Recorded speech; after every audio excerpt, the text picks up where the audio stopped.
I took extreme revenge after catching my cheating wife Reddit cheating stories.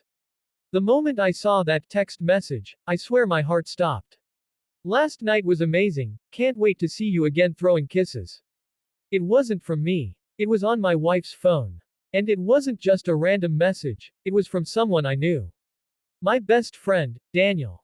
For a moment, I just stood there in our kitchen, phone in hand, feeling my world tilt on its axis. My hands trembled as I scrolled through their conversation. Weeks of flirty messages, secret meetings, complaints about me, about how I was boring, predictable, and too focused on work.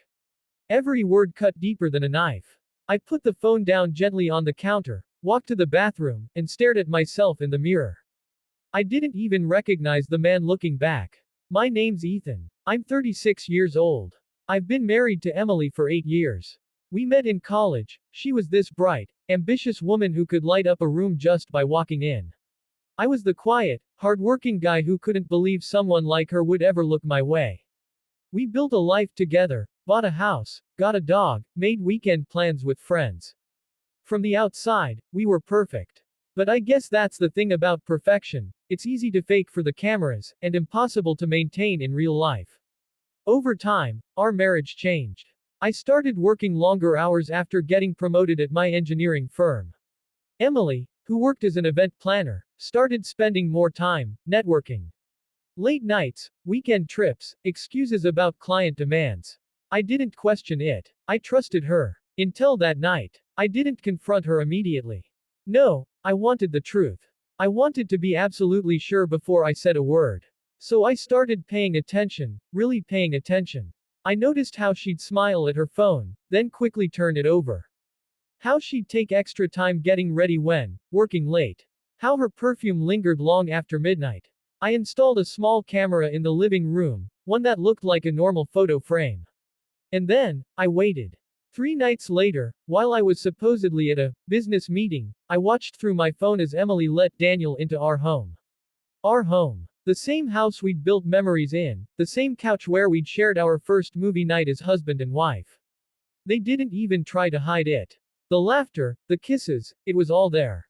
My chest tightened, my stomach turned, and I felt something inside me die. But instead of rage, I felt clarity.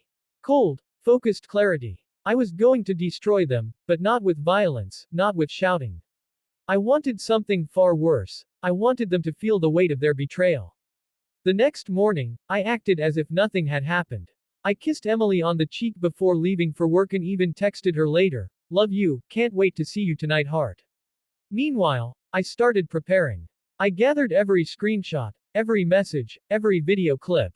I talked to a lawyer, quietly, carefully, and set everything in motion. Over the next week, I made subtle changes.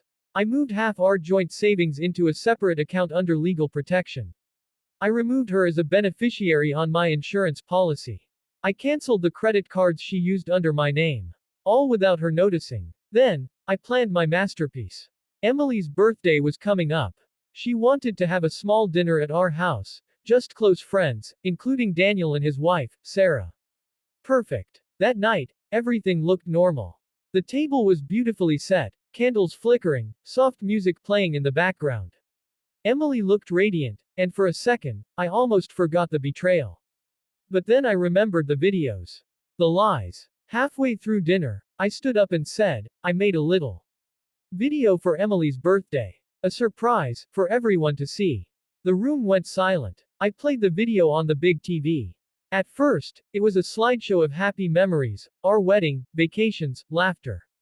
Everyone smiled. Then the music shifted. And the next clip appeared. It was Emily and Daniel, in our living room. Gasps filled the air. Sarah's wine glass shattered on the floor. Daniel's face turned white. Emily screamed and ran toward me, but I stepped back. Happy birthday, I said quietly. Consider this my gift to you, and my goodbye. I walked out of that house and never looked back. The next few weeks were chaos. Emily tried calling me dozens of times. She even showed up at my office once, begging me to talk. But it was too late. The trust, the love, it was all gone. Sarah divorced Daniel within a month. His reputation took a hit at work when the story got out. As for Emily, she moved in with her sister and lost a lot of her event clients after word spread about what she'd done. And me, I started over. It wasn't easy. Nights were long and quiet. But slowly, I found peace. I went to therapy, started running again, and reconnected with friends I'd neglected for years. One day, about 6 months later, I ran into Sarah at a local coffee shop.